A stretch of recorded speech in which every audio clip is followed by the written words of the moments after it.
네, 안녕하세요. 건강한 의사 이정수 원장입니다. 오늘의 한의학 상식 주제는 사상체질입니다. 사상체질이란 드라마에서도 자주 다루어졌고, 그리고 많은 분들이 한의원에 내원하실 때 체질 개선을 목적으로 또는 내 체질이 무엇인지 한번 알아보고자 방문하시게 되십니다. 한 번쯤 누구나 들어는 보았지만 정확하게 잘은 모르시는 사상체질에 대해서 오늘은 한번 좀 자세하게 설명을 드리도록 하겠습니다. 사상체질이란 19세기 말 이재마 선생님이 정립한 사상의학이라고 하는 체질의학을 가리킵니다. 그 전에도 2000년 전부터 황제내경 같은 가장 오래된 의서에서도 사람을 분류하고는 있었으나 이론과 임상이 하나로 체계적으로 잡혀있는 체질의학은 사상의학이 세계에서 최초로 우리나라에서 발달되었다, 이렇게 말씀드릴 수가 있습니다. 그러면은 왜 한반도에 체질의학이 뿌리를 내렸는지 한번 말씀을 드려보도록 하겠습니다.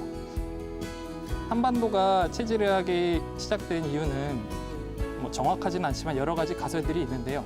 가장 그래도 신뢰성이 좀 있어 보이는 가설은 기후와 관련됐다라는 이야기입니다. 한반도는 사계절이 굉장히 뚜렷합니다.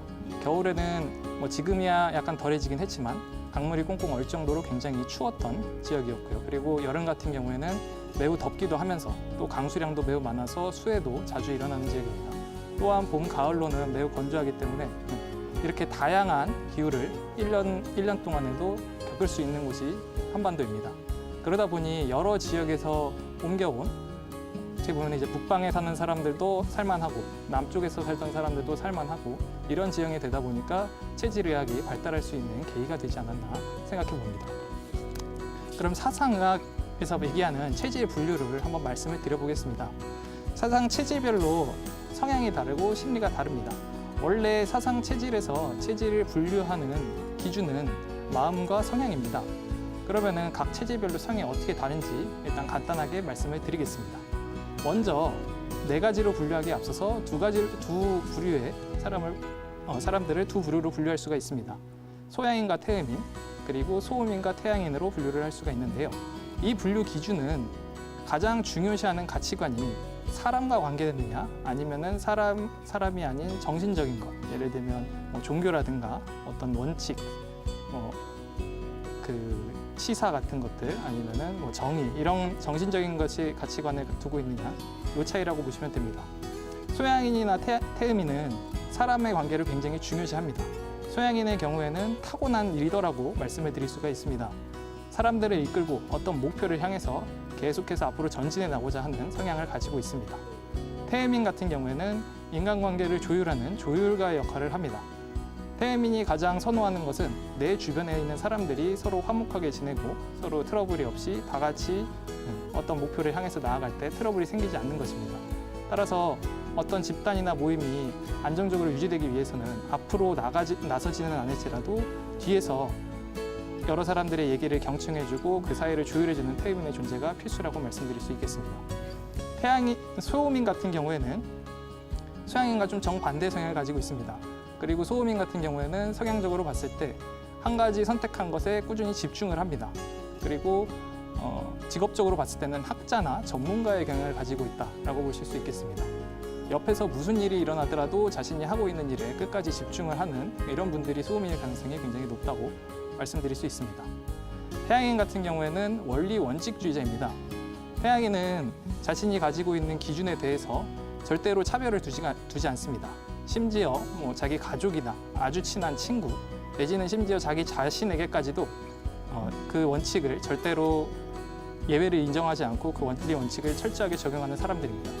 우리나라처럼 정에 굉장히 약한 성향을 가지고 있는 나라에서 봤을 때 태양인들은 이질적이고 약간 차가운 느낌을 줄 수 있다, 이렇게 말씀을 드릴 수 있겠습니다. 그러면은 각 사상 체질별 건강 관리에 대해서 한번 언급해 드리겠습니다.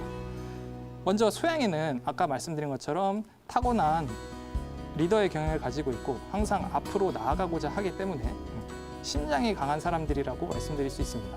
실제 심장의 기능, 박출력이라든가 이런 게 강하다는 의미보다는 대담하고, 그리고 겁이 없고, 이런 식으로 뭔가 새로운 거에 부딪히는 데 있어서 두려움이 없는 사람들입니다. 그러나 반대로 얘기하면은 내가 하고자 하는 어떤 일에 대해서 장애가 닥쳤을 때 그것을 이겨내는 데 있어서 굉장히 스트레스를 심하게 받고 그리고 그로 인해서 화를 강하게 내게 되는 사람들이라고도 볼 수 있습니다. 그래서 소양인에게 있어서는 열을 식히는 것이 건강에 있어서 굉장히 중요합니다. 그런데 열이 심하게 되면은 배변에 문제가 생기기 쉽고요. 특히 변비가 굉장히 심해질 경우에는 사람이 소위 말하는 약간 혼수 상태에 가까울 정도로 열로 인한 경련 같은 것들을 이제 나타낼 수가 있습니다. 이런 경우에는 대변을 빠르게 내보낼 수 있도록 사시켜줘야 열이 신체의 체온이 가장 빠르게 낮아집니다. 따라서 소양인 건강에 있어서 제일 중요한 것은 대변을 규칙적으로 잘 보는 것이고 그리고 스트레스에 약한 사람들이기 때문에 스트레스를 원만하게 해소할 수 있는 그런 어떤 취미 생활이라든가 운동 같은 것들이 필요한 사람들입니다. 그러면 소음인에 말씀드리겠습니다. 소음인은 소양인과 정반대입니다. 심장이 약한 사람들인데 어느 정도로 약하냐면은 땀이 나려면은 심장이 운동 같은 걸 해야 되니까 평소보다 더 강하게 뛰어야 됩니다. 근데 그 정도로 심장에 과부하 걸린 것을 이겨내기가 힘든 사람들입니다. 그래서 땀을 흘리는 상황에서 굉장히 극심한 피로감을 느끼고 기운이 빠진다라고 호소하시는 경우가 많습니다.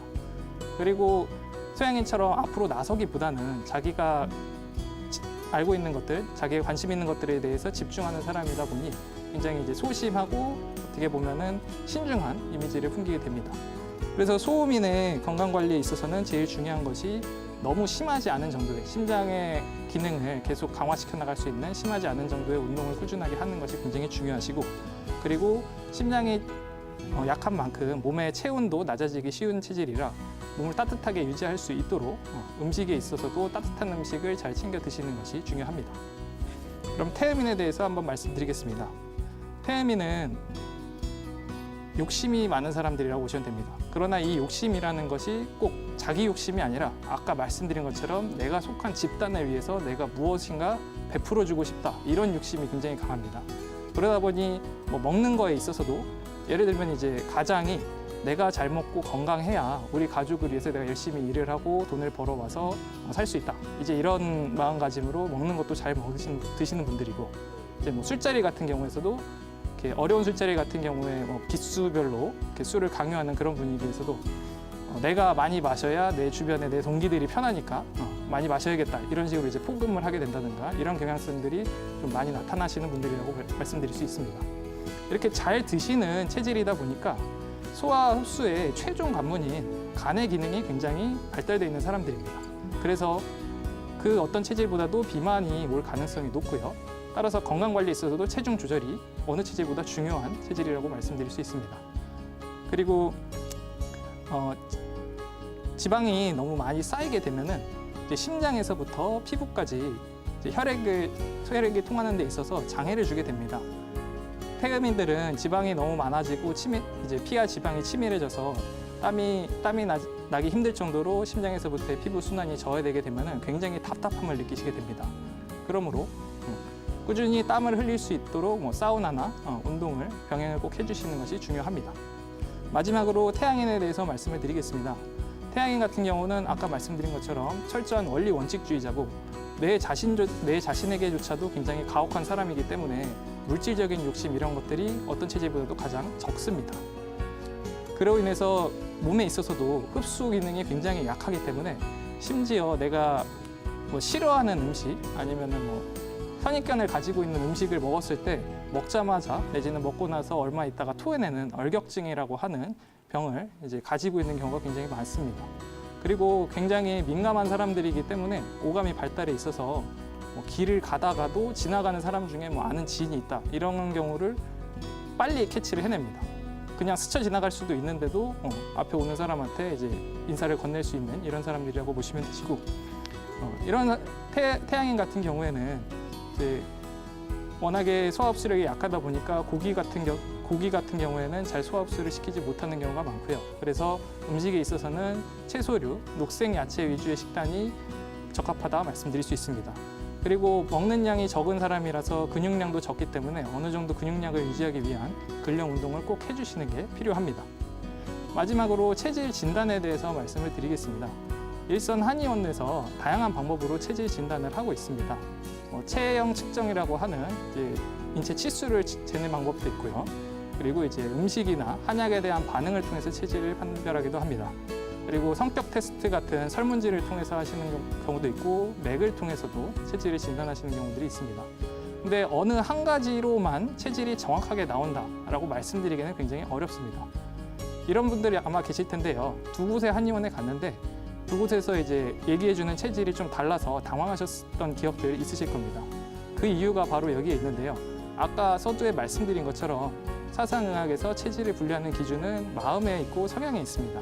그 성향과 마음을 파악하기 위해서는 조금 오랜 시간이 걸리고요. 그래서 정확한 체질 판단 그리고 체질 개선을 위해서 상담을 원하시는 경우에는 한 한의원에 조금 자주 내원하시고 그리고 원장님과도 좀 사적으로라도 더 친해지시고 그래서 그 원장님께서 보셨을 때 심리적인 부분까지도 캐치할 수 있을 정도로 많이 친밀감이 쌓이시게 되면은 보다 정확한 체질 진단과 체질 개선을 위한 관리법들을 말씀을 드릴 수가 있을 것이라 생각합니다.